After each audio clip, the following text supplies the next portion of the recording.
오늘 밤 하나님의 말씀은 사도행전 9장 28절에서 31절 말씀입니다.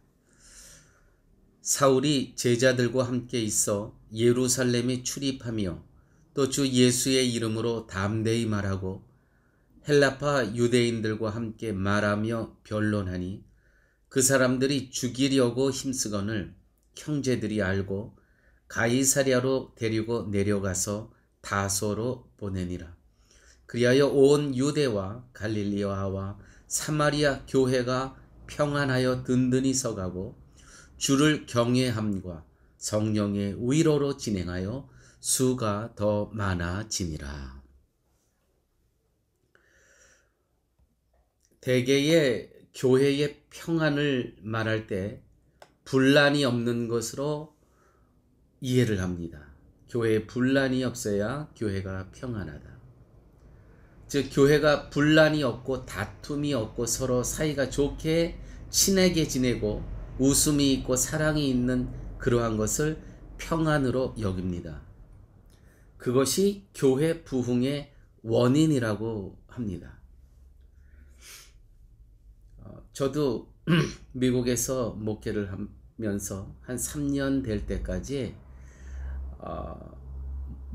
신혼과 같다고 우리 교회는 또 외국 목사님들이 오셔서 참 분위기 좋다고 그런 말씀들을 하시는 걸 들었습니다.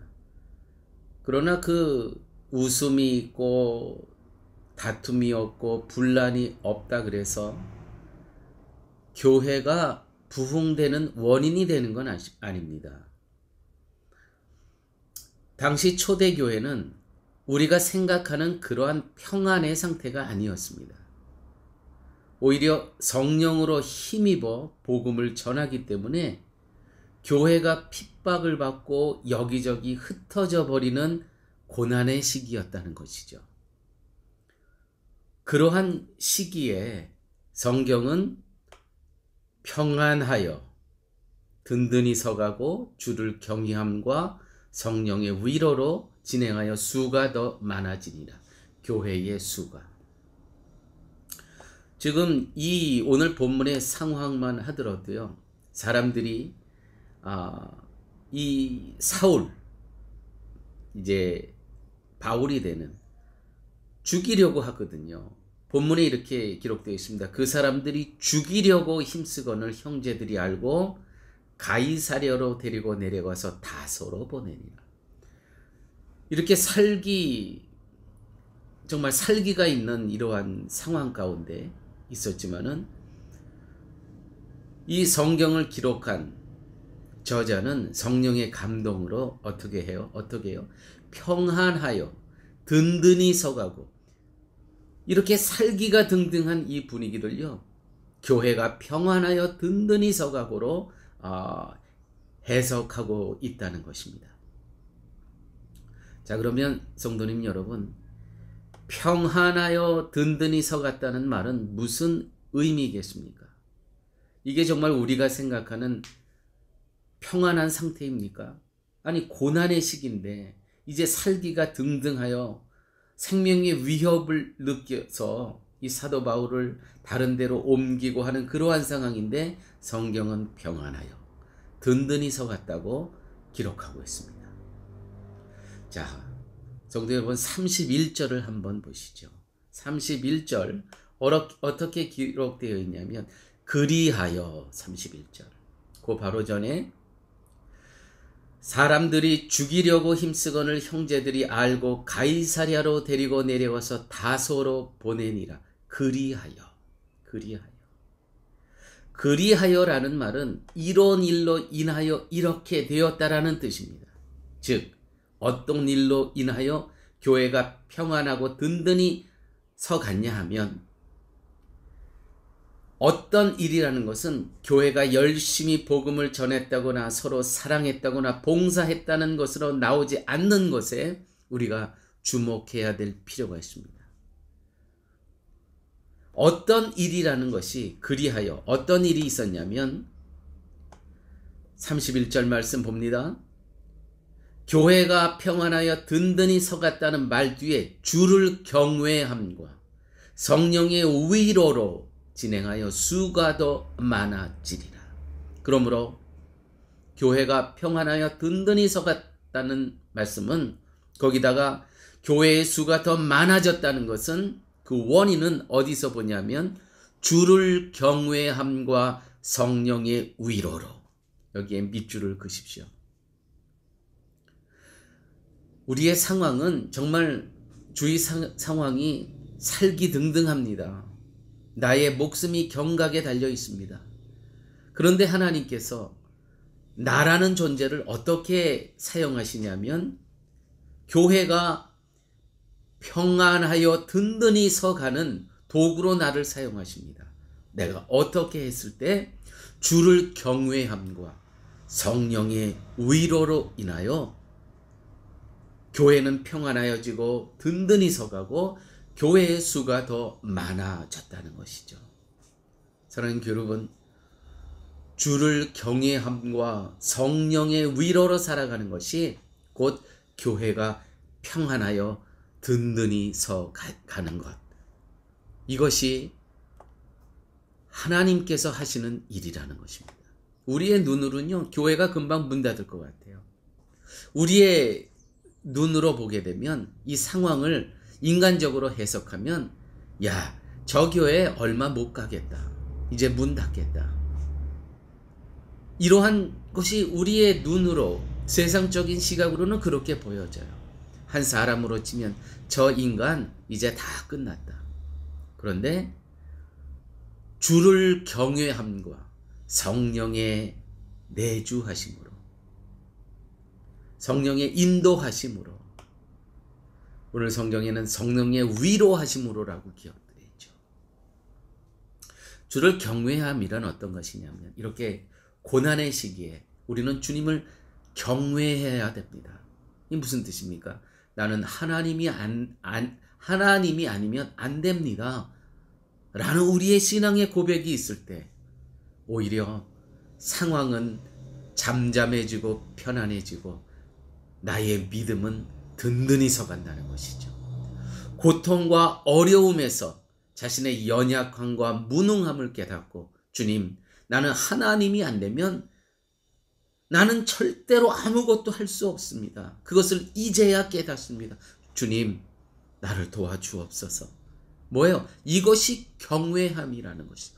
경외함이라는 것은 나는 주님 없으면 아무 가치가 없습니다. 나는 쓰레기입니다. 주님께서 나와 함께 하셔야 나는 살아갈 이유가 있고 나는 이 세상에서 존재할 수 있습니다. 이 고백. 이 고백이 하나님께 영광이 되는 것이고, 이것이 바로 하나님을 경외하는 것입니다. 그러니까 사도 바울은 쫓기면서도요, 이 하나님을 경외함이 있었어요. 쫓기면서도 나는 하나님 없으면 안 되는 존재입니다.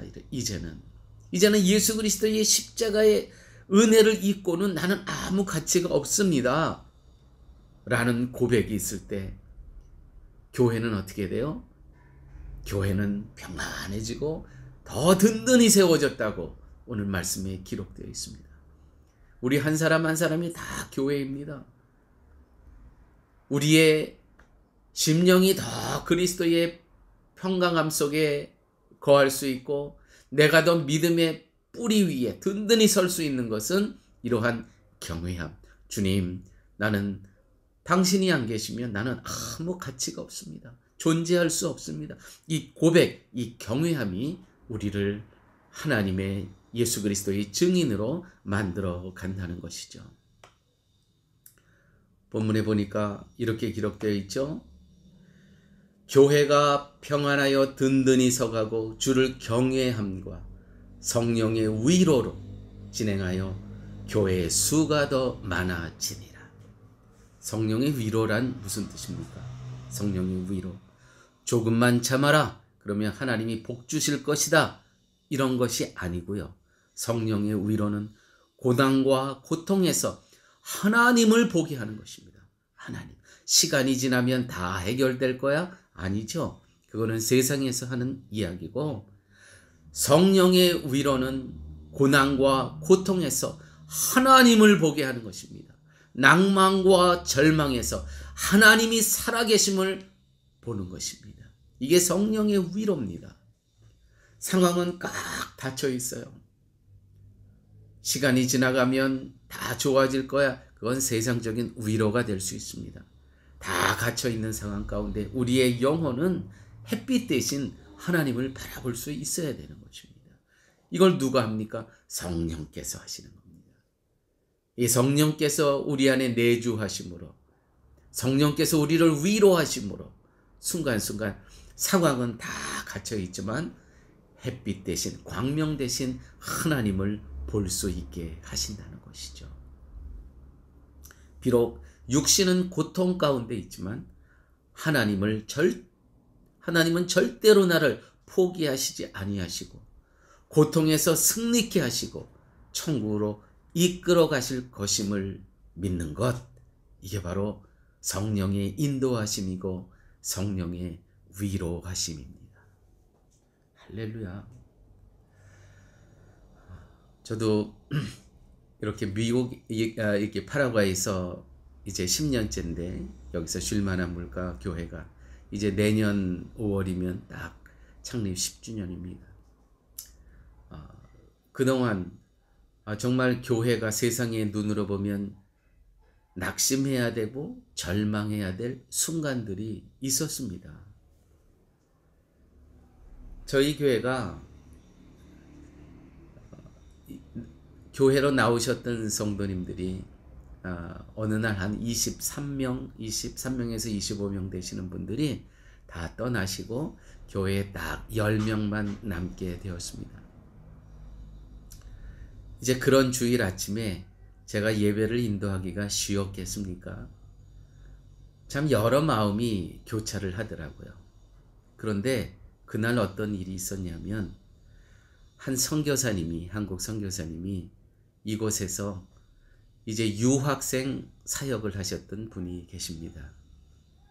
그분이 자기의 청년들을 다 데리고 저희 교회로 예배드리러 나오신 거예요.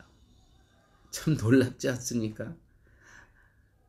계셨던 성도님들은 다 떠나가시고 10명만 남고, 그런데 딱 그 숫자만큼 하나님이 그 주에 그 빈자리를 또 채워주시더라는 것이죠.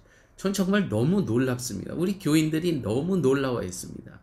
그 청년들이 저희 교회에서 한 3년 같이 교회를 섬기고 신앙생활 하다가 이제 다시 다 본국으로 돌아갔습니다. 교회 여러분, 성령의 인도하심이란, 성령의 위로하심이란 바로 이런 겁니다. 고난에서 하나님을 보지 못하면 남는 것은 낙심과 절망뿐입니다. 고난 가운데서 우리는 영혼의 햇빛 대신 하나님을 볼 수 있어야 됩니다. 이거를 누가 하시는 겁니까? 성령의 역할입니다. 성령의 위로하심과 성령의 인도하심으로 우리는 꽉 닫힌 상황 가운데서도, 빛이 한 줄기도 없는 상황 가운데서도 우리는 햇빛 대신 하나님을 바라볼 수 있는 것입니다. 하나님께서 이 상황 가운데서도 나를 붙드시고 인도하심을 보게 된다면 고통과 어려움에서도 평안하여 든든히 서 가니라. 아멘이죠. 우리 교우님 여러분들, 지금 이 코로나 바이러스 기간 동안에 꽉 닫혀져 있는 상황, 정말 생존의 위협이 있는 이런 상황 아닙니까? 오늘 말씀으로 위로와 힘을 얻는 시간 되시길 바랍니다. 사도 바울도 지금 막 살기 등등한 저 사람들로부터 막 쫓겨가고 있어요. 그런데 성경은 어떻게 표현하냐면 평안하여 든든히 서가고,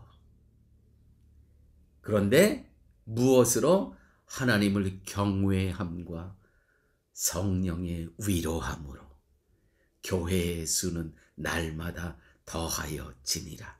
할렐루야.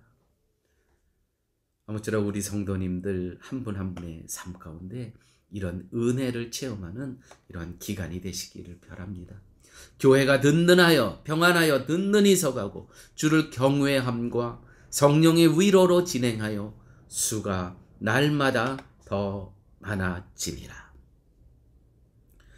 교회 수가 늘어났다는 것은 교회 부흥을 말하는 것이 아니라 고난과 핍박에서도 교회는 소멸되지 않는다는 것을 말하는 것입니다. 어떻게 해요? 교회의 생명은 그리스도에게 있기 때문에 그리스도가 죽지 않는 이상 교회는 소멸되지 않는다는 것을 수가 늘어갔다는 것으로 표현한 것입니다. 사랑하는 여러분, 아무리 상황이 어렵고 힘들고 세상의 시각으로 보면 꽉 막혀 있는다 할지라도 내 안에 그리스도가 있기 때문에 그리스도가 소멸되지 않는다면 기억하십시오.